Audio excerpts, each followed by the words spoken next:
तर चला मंडळी, तर चला बघूया. तर चला आज संध्याकाळच्या जेवणात काय बनवलेलं आहे. तर आज मी मस्तपैकी पनीरची भाजी केलेली आहे. तर चला मी तुम्हाला सांगते की पनीरच्या भाजीत मी काय काय टाकलेलं आहे. 1 वाटी दही घेतलेलं, 2 कांदे घेतलेले, 1 टमॅटो घेतलेला, अद्रक लसूण घेतलेलं, त्याला मस्तपैकी असं तेलात फ्राय करून घेतलं. म्हणजे दही साईडलाच ठेवलेली, फ्राय करून घेतला आणि त्याच्यानंतर मिक्सरमध्ये काढून घेतला आणि त्याच्यानंतर पनीर मस्तपैकी फ्राय करून घेतले. कारण की मला तळलेले पनीर खूप आवडतात. मग त्याच्यामुळे आहे ना पनीर थोडेसे तळून घेतलेले. तशी भाजी बनवली तर छान लागते. आणि त्याच्यात मस्तपैकी थोडीशी दही टाकली आणि खोबरा पण टाकलेला थोडासा. आणि त्याच्यानंतर एकदम छानपैकी ग्रेव्ही झालेली एकदम. आमच्या घरात काजू संपलेले, मग त्याच्यामुळे मी खोबरा टाकलेला. तर खूप छान लागते असं खोबरा टाकून भाजी बनवल्यावर.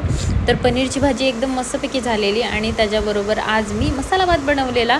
तर मसाला भात म्हणजे एकदम सिम्पलवाला. थोडंसं तेल टाकलेलं, त्याच्यात तेजपत्ता टाकलेला आणि त्याच्याबरोबर दालचिनी टाकलेली आणि थोडासा मसाला टाकलेला मी आणि थोडंसं जिरा टाकलेला. तर खूप छान झालेला मसाला भात. असा मसाला भात आम्ही म्हणजे भरपूर दिवसाच्या नंतर बनवलेला आहे. आणि त्याच्याबरोबर आज मी पापड पण तळलेले, कारण की आज चपाती आणि ज्वारीच्या भाकरीला सुट्टी होती. तर आज एकदम सिंपल जेवण बनवलेलं. तर या